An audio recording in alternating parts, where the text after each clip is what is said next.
Hello friends. आज आनंदमय जीवन के सरल उपाय शीर्षक के अंतर्गत हमारे मन की चमत्कारिक शक्तियों पर विचार करेंगे। जो हमारा मन है उसकी जो शक्तियां हैं वो कैसी चमत्कारिक होती हैं और हम उनको कितना पहचान पाते हैं, उनके चमत्कार को कितना समझ पाते हैं, कितना नहीं समझ पाते हैं, उनकी चमत्कार को हम कितना देख पाते हैं, कहाँ तक उसको देख पाते हैं, इस पर विचार करेंगे।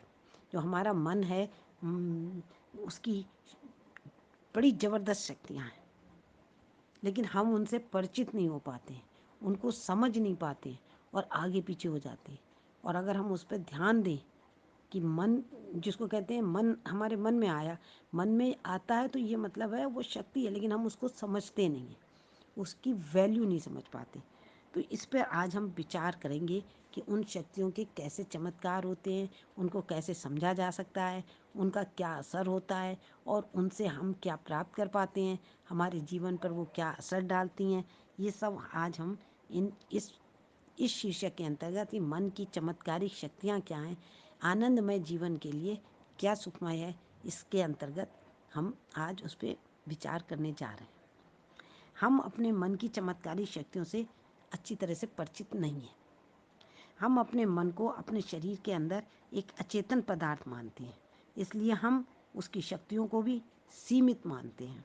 जबकि विज्ञान का विश्लेषण है कि मन के स्वस्थ रहने पर ही शरीर स्वस्थ रहता है। जब हमारा मन खुश रहता है, मन स्वस्थ रहता है, जिसको हम मन कहते हैं, जो कि एक समझते हैं कि एक अचेतन पदार्थ है, शरीर के अंदर दिखाई तो देता नहीं है, लेकिन वो जब खुश रहता है तभी हमारा शरीर स्वस्थ रहता है। मन एक ओर शरीर का निर्माण करता है और दूसरी ओर उस परिस्थिति का निर्माण करता है जिसमें कि व्यक्ति को रहना है। मन क्या करता है, हमारे शरीर का निर्माण करता है और उस परिस्थिति का निर्माण करता है कि जिसमें हमारा शरीर को, जिसमें व्यक्ति को रहना है। जिस मनुष्य का अपने मन पर अधिकार है वो परिस्थितियों से नहीं डरता। जिसका मन पर अधिकार है, मन जिसके कंट्रोल में है, जिसका मन को समझाने की शक्ति है जिसमें, वो किसी भी परिस्थिति से डरता नहीं है। प्रतिकूल परिस्थितियाँ अंत में अपने अनुकूल हो जाती हैं। जिस व्यक्ति में जितनी मन को एकाग्र करने की शक्ति होती है वो उतना ही अधिक बाहरी परिस्थितियों का दास न रहकर उनका स्वामी बन जाता है। विचारों की स्थिरता में ही मनुष्य की सफलता का रहस्य है। जब हमारे विचार स्थिर होते हैं, विचार हमारे शांत प्रिय होते हैं, रुके हुए धीर गंभीर जिनको कहते हैं वो होते हैं, तो उसमें मनुष्य की सफलता का वही रहस्य होते हैं। हमारा मन शरीर के एक स्थान पर रहने के बाद भी जहाँ चाहें जा सकता। देश की सीमाएं शरीर के लिए हैं, मन के लिए नहीं है। शरीर तो हमारा एक जगह पर है तो वो जल्दी से कहीं नहीं जा सकेगा, लेकिन मन के लिए कोई सीमा नहीं है। हम इस शरीर के साथ किसी स्थान पर एकदम नहीं जा सकते हैं, लेकिन हमारा मन कुछ क्षणों में ही उस स्थान पर पहुंच सकता है जहां पर हम अपने शरीर के साथ में नहीं जा सकते। मन की शक्ति अपने निश्चय के अनुसार घटती और बढ़ती रहती है। हम अपने मन में वैसी ही शक्तियों का उदय होते हुए पाएंगे जैसी शक्तियों का निश्चय कर लेंगे। जैसी शक्तियों का हम निश्चय कर लेते हैं, हम अपना डिसाइड कर लेते हैं, जिसको कहते हैं, और कहते हैं ना मन डावाडोल है। मन डावाडोल अगर होता है और फिर हम एक चीज़ डिसाइड करते हैं तो उसमें उन्हीं शक्तियों को पाएंगे। अपने साधारण व्यावहारिक जीवन में हम अपनी अद्भुत मानसिक शक्तियों का परिचय पाते हैं, पर उन पर विचार न करने के कारण हम उन शक्तियों का भली प्रकार से उपयोग नहीं कर पाते हैं। उन शक्तियों का उपयोग नहीं कर पाते हैं, उनकी शक्तियों को समझ नहीं पाते, इसलिए वे शक्तियाँ अपनी थोड़ी सी ही झलक दिखाकर अदृश्य हो जाती हैं। यदि हम इन शक्तियों, अपनी मानसिक शक्तियों के विषय में थोड़ा सा भी सचेत रहें तो हम देखेंगे कि वे दिन प्रतिदिन बढ़ती जा रही हैं। हम अपने विचारों को साधारणतः बोलकर व्यक्त करते हैं। जब हम किसी दूर रहने वाले व्यक्ति को अपने विचार बताना चाहते हैं तो हम पत्र या फ़ोन के द्वारा अपने विचार उसे बताते हैं, लेकिन इस बात पर हम कभी भी विश्वास नहीं कर पाते कि बिना किसी के भौतिक साधन के भी हम अपने विचार दूसरे व्यक्ति तक पहुंचा सकते हैं, उनके तक पहुंच जाते हैं। हम अपने मन में कहते हैं, हम अपने मन में जैसे विचार किया वो आपको भी पता चल गया। तो ये इस पर हम विश्वास नहीं कर पाते, लेकिन ये हमारी मन की शक्तियों पर निर्भर करता है।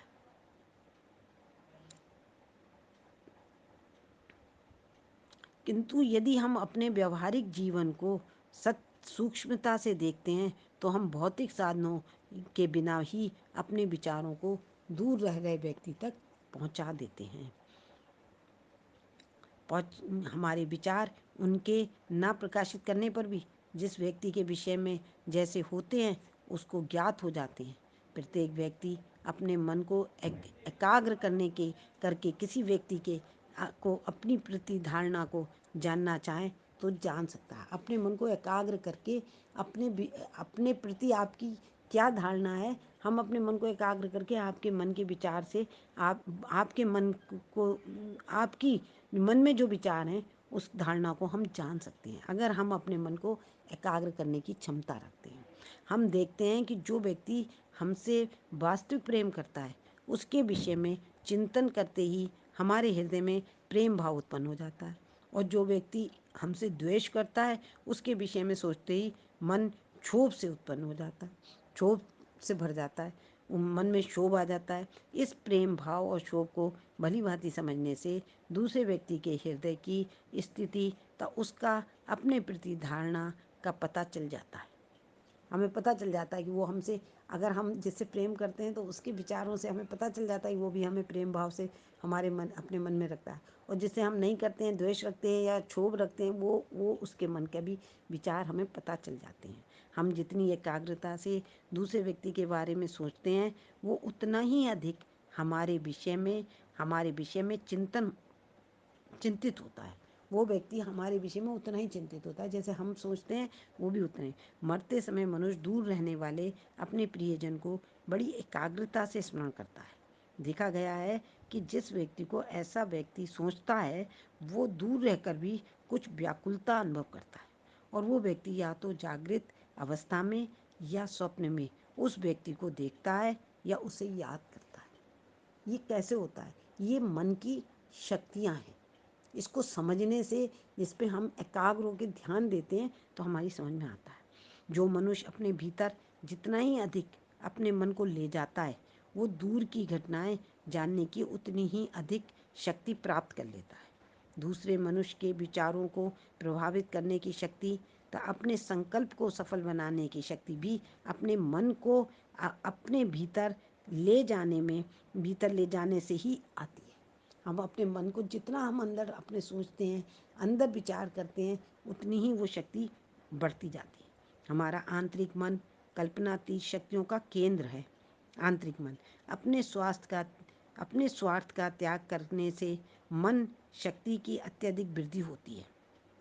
जो व्यक्ति अपनी मानसिक शक्ति को अपने स्वार्थ की सिद्धि के लिए काम में नहीं लगाता, अपनी मानसिक शक्ति को अपने स्वार्थ के काम के लिए नहीं लगाता है, वो उतना ही अधिक अधिक उस शक्ति को बलवान बना लेता है। अपनी हम निस्वार्थ भाव से जब कहते हैं ना, जब काम करते हैं तो हमारी शक्ति, मानसिक शक्तियाँ बढ़ जाती हैं। तब हमें पता लगता है कि निस्वार्थ भाव से काम करना मनुष्य को असीम शक्ति प्रदान करता है। इसके अतिरिक्त हमारी मानसिक शक्ति हमारे विश्वास पर निर्भर करती है। हमारा जो विश्वास होता है, जैसे हम विश्वास रखते हैं, भगवान पे विश्वास रखते हैं, तो हमारी मानसिक शक्ति और बढ़ती जाती है। अपनी शक्ति के विषय में मनुष्य का जैसा विश्वास होता है उसके मन में उसी प्रकार की शक्तियों का उदय होने लगता है। मन की एकाग्रता से ही आत्मविश्वास आता है।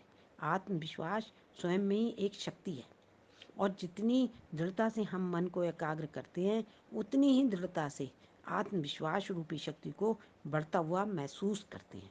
जितना हम एकाग्र करते हैं अपने मन को, उतना ही हम मन अपनी आत्मविश्वास को बढ़ता हुआ महसूस करते हैं। परंतु इस शक्ति का प्रयोग यदि हम केवल अपने काम में लाने और स्वार्थ में करते हैं तो ये नष्ट हो जाती है।